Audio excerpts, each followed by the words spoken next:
Hey, it's Ken here from Homebrew Audio. Here is a review of the Rode NT USB Plus microphone. So what is it? Well, as the name implies, it is a USB microphone, which means that you can take it out of the box, plug it into your computer's USB port, and you're ready to record. This mic uses a USB-C cable. So here's the cable that it comes with. It's got USB-C plugs on both ends. But if you have a computer that has a USB-A, well, you can just use an adapter like this and just plug that into the end and you're good to go. You can either do that or you can use the USB to USB-A cable like the Rode SC18, which is sold separately. So for the most important question, how does it sound? I'll just skip to the end and tell you that it sounds fantastic. This is my new favorite and recommended USB microphone. I have some audio examples at the end, but first, let's talk about the features. So here is the microphone, and as you can see, it comes with a pop filter actually attached, which is really unique. Usually you have to buy a pop filter like I have here separately. So that's pretty cool. It also comes with a desk stand, and you can attach the microphone to the desk stand, but here's one of the things you need to be careful about. In order to attach it to the desk stand, you have to loosen the bottom, and that makes the pop filter rotate. And the reason why that is important is that the part of the mic that you speak into, this is a side address microphone, the part of the mic that you speak into is this side with the little gold dot on it. And if this swivels around, it could get misaligned really easily. So when you're attaching it to the desk stand or any mic stand, make sure that you have it oriented so that it's right in front of the side that has the green dot, and then tighten it up from there. Speaking of the desk stand, I'm not a fan. In order for most vocal mics to sound their best, you need to have your mouth really close to the mic, like 3 to 5 inches away. I know it doesn't look like it because of the angle here, but my mouth is actually about, 4 inches away from this microphone. And if the mic is on a desk stand, it's really hard to get your mouth that close to it. You'd have to lean in and be all contorted, and it's very strange. So what I recommend is that you get some sort of boom stand, like this sort of squeaky one that I have holding my Rode NT2A mic that I'm speaking in right now. That allows you to easily get your mouth close to the mic. Of course, you can also use a standard floor boom mic stand for that and just set it off to the side. Also, if you're going to put it on a mic stand, you're going to want a shock mount. This thing right here that my NT2A is sitting in, that is a shock mount. That allows the microphone to be suspended, held by rubber bands so that any bump against the desk or the mic stand will not travel into the microphone. So you can get one of those separately, or if you get the NT2A like this, it comes with, but usually you have to buy those separately. The Rode SM2 is the one that you'd want for the Rode NT USB Plus mic. Another really cool thing about this mic, and it's true for most USB mics now, is that you can plug them in to mobile devices. Now, for the Android, this is really easy. You just use that USB-C plug that I showed you earlier, the one that it comes with, because Androids have USB-C ports.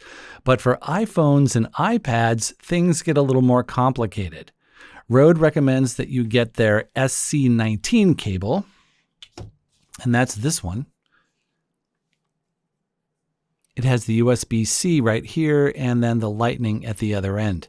One thing you can't do, like you can with the plug to plug it into your computer, is use an adapter like this that has USB-C on the end and then Lightning on the other end. I tried it, it just did not work. I also tried using one of these standard cables that come with iPhones and iPads now, the ones that have the USB to Lightning so that you can charge those.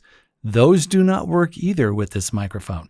Even though the ends fit, I found that it only worked either with that SC19 cable that I just showed you, which you'd have to get separately, or with the Apple camera adapter kit, like this. I had one of these from a while back, and it has the USB-A plug there. So I couldn't just use the cable into this. I had to get the adapter I talked about earlier, the one that goes from USB-C to USB-A, and then I could plug that into the camera adapter kit, which has a lightning at the end, and then I plugged that into the iPhone, and then it worked. And the reason that I was able to tell whether the cables worked right away or not was that when you plug in something that works, this little blue light comes on inside the microphone. I hope you can see that with the lights on. If I pull it out, the little blue light goes off. Anyway, that's how I knew that the other cables weren't working. So if you're playing with some different cables and you don't see that blue light come on inside the grill of the mic, then that cable isn't going to work. Another really unique feature of this mic is being able to apply effects in real time while recording using the Rode Connect software. You can also use the Rode Central and Rode Reporter apps for mobile. Here's a quick demo on how that works.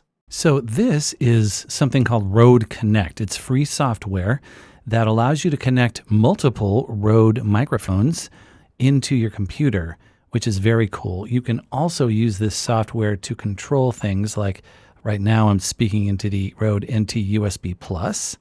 Also, I have the NT1 5th generation, which has a USB mode. You can also use it as a standard mic. I'm going to mute that for the moment. And up here, if I click that, you can change the gain, turn it up or down. You can put a high-pass filter or low-cut filter, and you can apply any of these effects, like this would be the big bottom. This is the oral exciter. Right now there's a noise gate and it's filtering out some of the background noise in the room. If I turn it off, you can hear that background noise. So I'll just turn that back on. There's a compressor also, which you won't hear if you're speaking normally, but if you start to have a lot of unevenness, quiet parts, loud parts, and stuff in your audio, you will hear it here. So anyway, I'm not going to do a high pass filter, just going to use the noise gate, turn that off. Okay, so now if I unmute, you can see the audio is being picked up by both mics. If you are doing a podcast and you have a guest, this would be great. You could have someone across the room with one of these two mics and you could be on the other one. Let me mute the NT1 5th generation so you can only hear the NT USB Plus. And this way we can do a quick quality comparison between the two also. Okay, I'm going to mute the NT USB Plus. And now I'm speaking into the NT1 5th generation. So this is what that sounds like compared to the NT USB Plus. And that is Rode Connect. While it might be cool to use these effects during a live video or a live podcast, or if you're very familiar with what you're doing, I advise people never to apply effects while recording, except in this case, maybe the noise gate. It is far better to apply any effects after the fact, during editing. That way, if it isn't just right, you can change or undo it. That wouldn't be possible if you print the effect during recording. One other cool thing is that the mic has a headphone jack right on the mic itself. That isn't that uncommon anymore for USB mics, but it is a difference from the first version of this mic, the one without the plus at the end. Okay, so let's hear how it sounds. This is the Blue Yeti USB microphone. There are no secrets to success. It is the result of preparation, hard work, and learning from failure. And this is the Rode NT USB Plus. There are no secrets to success.